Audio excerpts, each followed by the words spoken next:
میں ایک دن جامعہ میں آیا تو رات کا پچھلا پہر تھا اور لائٹیں بھی آف تھیں، تو مجھے قرآن پڑھنے کی مسجد کے ہال سے آواز آ رہی تھی، تو میں رک گیا اور جا کر کے دیکھا تو مجھے کچھ دکھائی نہ دیا۔ خیر میں نے لائٹیں جلائیں تو پھر بھی مجھے کوئی بچہ بیٹھا نظر نہ آیا جو قرآن پڑھ رہا ہو، لیکن جس سمت سے آواز آ رہی تھی میں اس سمت بڑھا تو میں جب آگے گیا تو دیکھا کہ ایک بچہ سویا ہوا قرآن پڑھ رہا ہے۔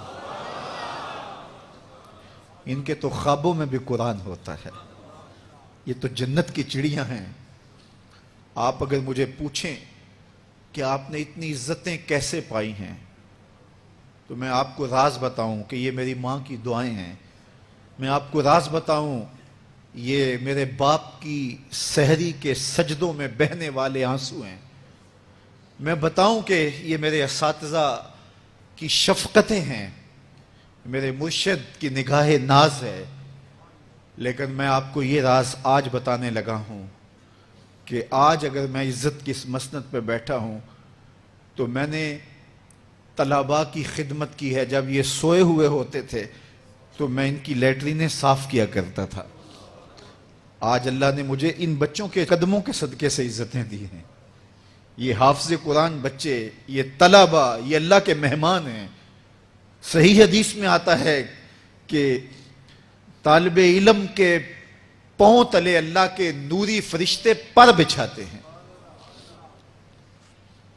جن پر رحمتیں اترتی ہیں، جن کے نیچے فرشتے بھی پر بچھا رہے ہیں۔ تم نے ان پہ بم گرائے اور انسانیت خاموش ہے۔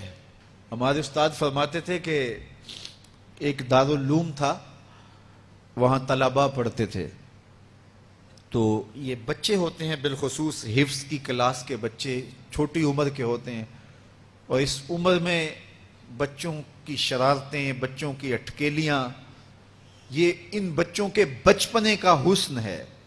بعض لوگ ہمارے پاس آتے ہیں کہ یہ بچہ شرارتیں بہت کرتا ہے، دم کر دیجئے، تو میں کہتا ہوں یہ شرارتیں ہی تو ان کی عمر کا حسن ہے، جب بڑے ہو جائیں گے تو یہ سنجیدہ ہو جائیں گے۔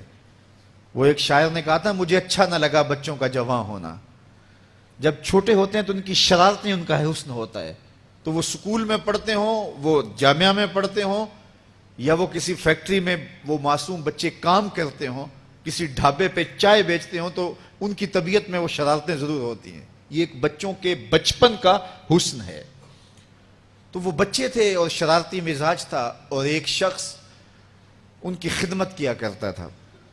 کبھی وہ گھی کا کنستر اپنی کمر پہ لاد کے لا رہا ہے، کبھی وہ آٹے کی بوری اپنی کمر کے اوپر لاد کے لا رہا ہے اور بچوں کی خدمت میں لگا رہتا تھا۔ بچے تھے، کچی عمر تھی، شرارتی مزاج تھا، تو انہوں نے اس کا نام ڈال دیا حمار، گدھا۔